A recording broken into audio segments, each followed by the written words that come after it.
You are not expected at the wedding. And do not bring that child. That's what my father messaged me. My mother followed with something colder.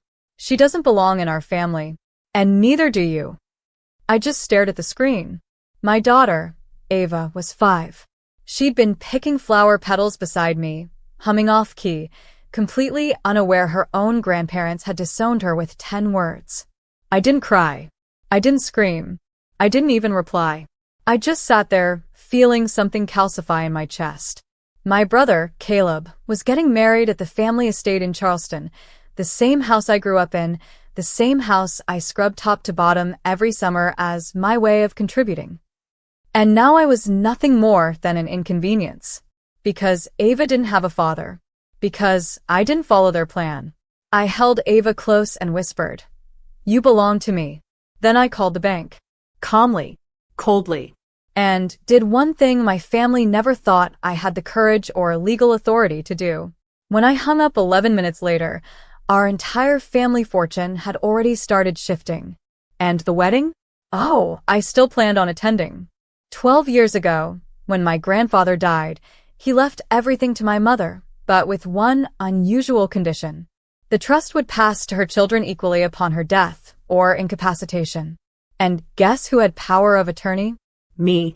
They'd forgotten that detail. Or maybe they never thought I'd use it. They thought I'd stay quiet, stay grateful, stay small.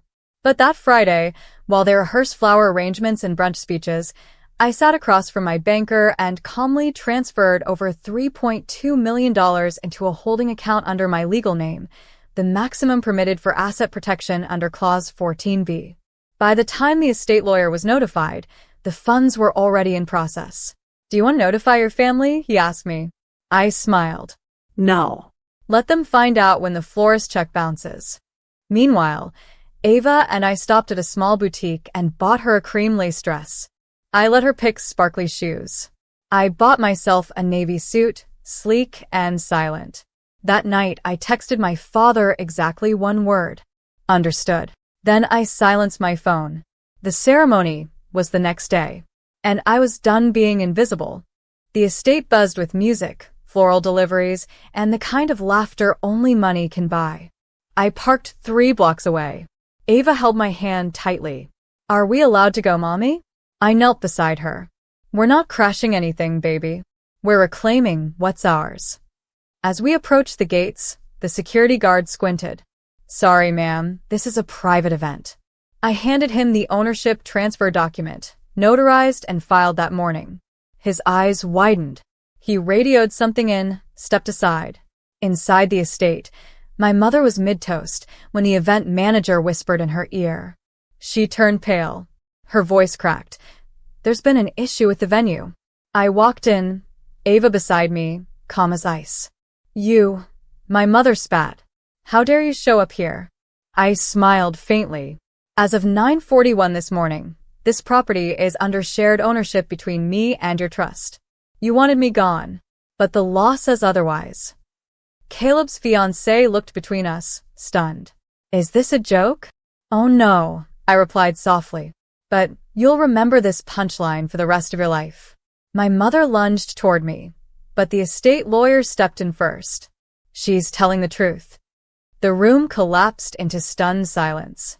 My brother Caleb stared at me like he didn't recognize me. "She's bluffing," he muttered. "Right?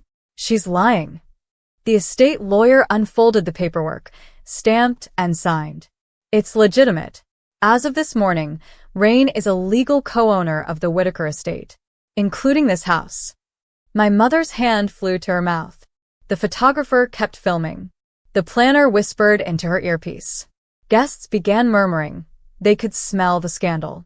"You've always been jealous of your brother," my father said sharply. "This is pathetic." I didn't blink. I didn't take anything. I just took back what was always legally mine.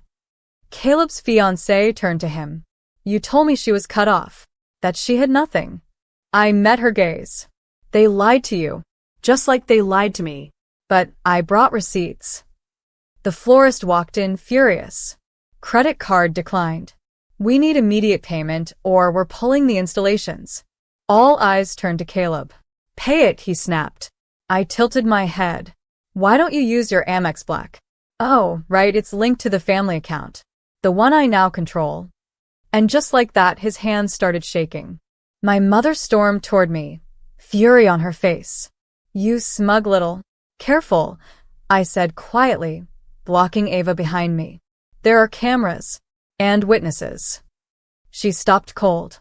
The wedding planner was already filming, her assistant pretending to adjust lighting. Leave. Now, my father growled. Before you embarrass yourself further. I reached into my purse and pulled out a slim envelope. This isn't just about the estate. You forgot one thing. Mom illegally accessed a restricted trust account in my name 2 years ago. I have the forensic audit. His face twitched. You wouldn't dare. Try me, I said. There's a reason the IRS flagged the family trust this quarter. I didn't leak anything. I just pointed them in the right direction. Ava tugged on my sleeve. Mommy, are we still not welcome? I crouched beside her. We're not staying, love. We just came to remind them. This house was built by people who thought blood meant loyalty. But today they showed us it doesn't. As I turned to leave, the catering manager rushed over. Wait. Who's paying for the event? I didn't turn back. Ask the groom. Or better yet, check with the bank. I hear they froze the accounts. Caleb chased after me into the marble foyer, his polished shoes skidding on the tiles. Rain, wait, please. You don't have to do this. I stopped by the grand staircase, the same one where I used to sit as a child, listening to them toast his straight A's while mocking my stutter. My hands didn't shake anymore. Don't have to do what? I asked calmly. Remind you that I exist? He looked panicked now. I messed up. Okay? I didn't know they were going to block you out.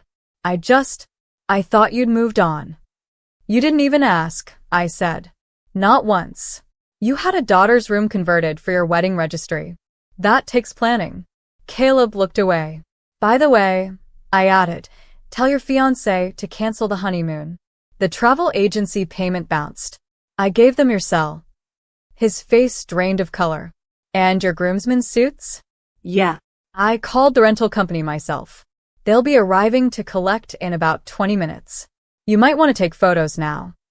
From behind him, I heard my mother shouting, Fix this, Caleb. Fix it. I stepped into the sunlight with Ava and whispered, They're the ones who broke it. We didn't drive home immediately. Ava and I stopped by the park near my old high school, the one I wasn't allowed to attend prom in because my mother said I'd embarrass the family. She played in the leaves while I sat on the bench, my phone buzzing nonstop with unknown numbers and panicked voicemails. Then came the one I was waiting for. Miss Whitaker, this is Dana from Wellspring and Holloway Legal. I'm calling regarding the emergency injunction filed this morning. Your concerns about financial misappropriation of the Whitaker Family Trust are now under active investigation. We advise you not to respond to any contact from the beneficiaries or trustees until further notice. I smiled. Back at the house, the one I bought myself, no cosigner, no help. Ava was drawing at the kitchen table when I pulled out the old storage box from my closet. Letters I wrote but never sent. Pictures of my dad and Caleb from when I still believed I mattered. I lit a match and dropped the first envelope into the fireplace. The flame caught fast. Cleansing. Upstairs, Ava called, Mommy, look what I drew. I walked up slowly, not looking back once. 2 weeks later, the wedding didn't happen.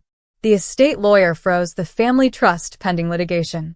Apparently, I wasn't as disinherited as they assumed. My name was still on the original documents, signed by my late grandfather. The same grandfather who once told me, You see more when you're the quiet one in the corner. Their lawyer tried to settle quietly. I refused. At the emergency family meeting, my mother wore sunglasses indoors. My father didn't speak. Caleb kept checking his phone like someone was coming to save him. I walked in alone, documents in hand, and handed them copies. This is your legacy, I said. And this, I held up a notarized letter, is my choice to walk away from it. You're giving it up? My father asked, stunned. No, I said, stepping closer. I'm giving it to Ava. I already filed for sole guardianship. She'll grow up knowing her worth." They said nothing. There was nothing left to say. I turned, walked out, and didn't look back. That night, Ava crawled into my lap. "Mommy, are we safe now?" I kissed her forehead. "We always were."